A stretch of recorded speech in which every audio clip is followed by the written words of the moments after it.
Hi dears, അസ്സലാമു അലൈക്കും, welcome back. ഇന്ന് നമുക്ക് സദ്യ സ്പെഷ്യലി എളുപ്പത്തിൽ തയ്യാറാക്കാൻ പറ്റുന്ന ഒരു അവിയലാണ് ഞാനിന്നിവിടെ കാണിക്കുന്നത്. കുക്കറിൽ 5 മിനിറ്റിനുള്ളിൽ തന്നെ ഈസി ആയിട്ട് തയ്യാറാക്കാൻ പറ്റുന്ന ഒരു അവിയൽ റെസിപ്പിയാണ് ഞാനിന്നിവിടെ ഷെയർ ചെയ്യുന്നത്. അപ്പോൾ ആർക്കും എപ്പോൾ വേണമെങ്കിലും പെട്ടെന്ന് പച്ചക്കറികളൊക്കെ അരിഞ്ഞ് വെച്ചതുണ്ടെങ്കിൽ തയ്യാറാക്കാൻ പറ്റുന്ന സിമ്പിൾ റെസിപ്പിയാണ്. അപ്പോൾ ഇതെങ്ങനെയാണ് തയ്യാറാക്കിയെടുക്കുന്നത് നോക്കാം.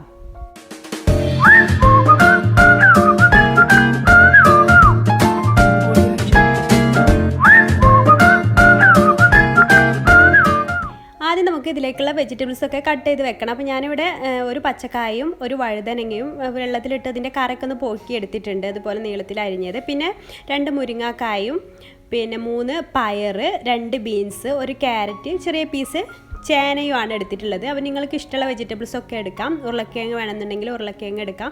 ഒക്കെ നിങ്ങളുടെ ഇഷ്ടത്തിനനുസരിച്ച് എടുക്കാം.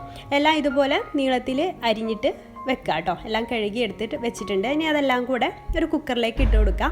എല്ലാം കൂടെ ഒരുമിച്ചാണ് ഞാൻ വേവിച്ചെടുക്കുന്നത്. സെപ്പറേറ്റ് ഒന്നുമല്ല, എന്നാലും ഒട്ടും ഉടഞ്ഞു പോവുകയില്ല. ആ രീതിയിലാണ് ഈ ഒരു മെത്തേഡിൽ ചെയ്താൽ നിങ്ങൾക്ക് കിട്ടുക. ഏറ്റവും സിമ്പിളസ്റ്റ് മെത്തേഡ് എന്ന് തന്നെ പറയാം കേട്ടോ. ഇതിലേക്ക് ഒരു 1/2 ടീസ്പൂൺ മഞ്ഞൾപ്പൊടി ചേർത്ത് കൊടുക്കാം. പിന്നെ അതുപോലെ തന്നെ ആവശ്യത്തിനുള്ള ഉപ്പും ചേർത്ത് കൊടുക്കാം. പിന്നെ നമുക്ക് പുളിക്ക് ആവശ്യമായിട്ടുള്ള തൈര് ചേർക്കണം. ഞാനിവിടെ 1/2 കപ്പ് തൈര് എടുത്തിട്ടുണ്ട്. നിങ്ങൾക്ക് എത്രയാണോ പുളി വേണ്ടത് അതിനനുസരിച്ച് കൂട്ടുകയും ചെയ്യാം, കുറയ്ക്കുകയും ചെയ്യാം കേട്ടോ. അപ്പോൾ ഞാനിവിടെ 1/2 കപ്പ് എടുത്തിട്ടുണ്ട്. ഇത് നന്നായിട്ടൊന്ന് മിക്സ് ചെയ്ത് കൊടുക്കുക. അപ്പോൾ കൈ വെച്ചിട്ട് മിക്സ് ചെയ്യുമ്പോൾ പച്ചക്കറികൾ പൊടിഞ്ഞു പോകുമെന്ന് തോന്നുകയാണെങ്കിൽ ഇതുപോലെ അങ്ങ് കുടഞ്ഞു കൊടുത്താൽ മതി കേട്ടോ. അപ്പോൾ ഞാനങ്ങനെ കുടഞ്ഞു കൊടുത്തിട്ടുണ്ട്. പിന്നെ നമുക്ക് വേണ്ടത് 1 കപ്പ് തേങ്ങയാണ്. നല്ലോണം തേങ്ങ ഉണ്ടായിക്കോട്ടെ കേട്ടോ, എന്നാലും നല്ല ടേസ്റ്റ് ഉണ്ടാവുള്ളൂ. അപ്പോൾ 1 കപ്പ് തേങ്ങ എടുത്തിട്ടുണ്ട്. അതിൽ മിക്സിയുടെ ചെറിയ ബ്ലെൻഡറിലേക്ക് ഇട്ട് കൊടുത്തിട്ട് അതിലേക്ക് ഒരു 1/4 ടീസ്പൂൺ ചെറിയ ജീരകം ചേർത്ത് കൊടുക്കാം.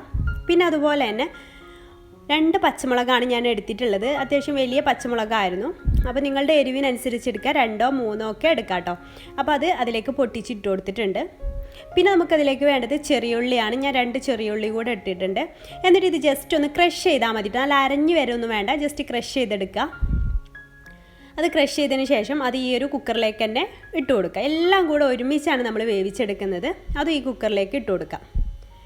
എന്നിട്ട് ഇതും നന്നായിട്ട് അങ്ങ് മിക്സ് ചെയ്ത് കൊടുക്കുക. ജസ്റ്റ് കുടഞ്ഞെടുത്താൽ മതി. മിക്സ് ചെയ്യുമ്പോൾ ചിലപ്പോൾ വെജിറ്റബിൾസൊക്കെ പൊട്ടിപ്പോകാൻ ചാൻസ് ഉണ്ട്. അപ്പം ജസ്റ്റ് ഇങ്ങനെ കുടഞ്ഞു കൊടുത്താൽ തന്നെ എല്ലാ ഭാഗത്തേക്കും എത്തും. ഇനി ഇത് അടച്ച് വെച്ചിട്ട് ഒരൊറ്റ വിസിൽ മാത്രം വന്നാൽ മതി. ഒരു വിസിൽ വന്നതിന് ശേഷം നമുക്ക് പ്രഷർ പെട്ടെന്ന് അങ്ങ് ഒഴിവാക്കണം കേട്ടോ. പ്രഷർ ഒഴിവാക്കാതെ കുക്കറിൽ തന്നെ വെച്ചുകൊണ്ടിരുന്നാൽ അത് നന്നായിട്ട് വെന്തുടഞ്ഞു പോവും. അപ്പോൾ അതിന് നിൽക്കരുത്. വിസിൽ വന്ന ഉടനെ തന്നെ പ്രഷർ അങ്ങ് ഒഴിവാക്കുക. എന്നിട്ട് ജസ്റ്റ് ഒന്ന് കുടഞ്ഞു കൊടുക്കുക മതി.